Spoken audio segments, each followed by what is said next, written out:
बहुत दूर पहाड़ों और खेतों के बीच बसा था सुंदरपुर गांव। इस गांव में रहता था शिवम, एक सीधा साधा मेहनती और शांत लड़का। सुबह सुबह बैल के साथ खेत जाता, शाम को दादी के पैर दबाता और रात को गांव के बच्चों को कहानियां सुनाता। शिवम का गुस्सा बहुत कम था, लेकिन जब आता तो वो खुद भी उसे संभाल नहीं पाता। शिवम के पिता पंडित रुद्र एक समय शहर के बड़े साइंटिस्ट थे, लेकिन जब उनका एक एक्सपेरिमेंट फेल हुआ तो वो सब छोड़कर गांव आ गए। गांव के किनारे एक पुरानी बंद हवेली थी, जहां रुद्र जी ने अपनी लैब छुपाकर रखी थी। शिवम को नहीं पता था कि उस रात जब वो छोटा था, एक हरा चमकता पत्थर उसके शरीर में समा गया।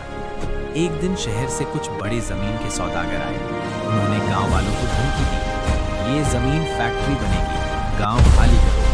जब शिवम की मां ने मना किया तो उन लोगों ने घर तोड़ दिया। शिवम का खून खौल गया, उसका शरीर बदलने लगा, हड्डियां मजबूत, हाथ पहाड़ जैसे। हल्क ने एक ही झटके में ट्रैक्टर उठाकर दूर फेंक दिया। जमीन पर पैर रखता तो धरती हिल जाती। सौदागर भाग खड़े हुए। गांव वाले डर गए, ये राक्षस कौन है? सिर्फ दादी मुस्कुराई, ये राक्षस नहीं, हमारे गांव का बेटा है। रात को हल्क जंगल में चला गया। शिवम अपनी ताकत से डरने लगा।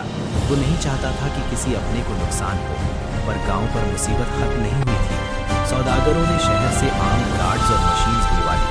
बुलडोजर, ट्रक्स, बंदूक, सब कुछ। गांव वाले रो रहे थे। तब दादी ने आवाज लगाई, शिवम, अगर तू अपनी मिट्टी के लिए नहीं लड़ेगा तो कौन लड़ेगा? बादलों के बीच से हल्क वापस आया। इस बार सिर्फ गुस्सा नहीं, जिम्मेदारी के साथ। उसने बुलडोजर रोक दिया, एक हाथ से ब्रिज संभाला, दूसरे से गांव के लोगों को बचाया। जमीन फट रही थी, पेड़ गिर रहे थे और हल्क खड़ा था गांव के सामने दीवार बनकर। लड़ाई के बाद हल्क धीरे धीरे शिवम बन गया। गांव वाले चुप थे। फिर एक बच्चा आगे आया, भैया आप हमारे हीरो हो। गांव वालों ने शिवम को गले लगा लिया। मॉरल, ताकत गुस्से से नहीं, अपनी मिट्टी और अपनों के प्यार से आती है। आज भी सुंदरपुर गांव में कहते हैं, जब भी गांव पर मुसीबत आती है, मिट्टी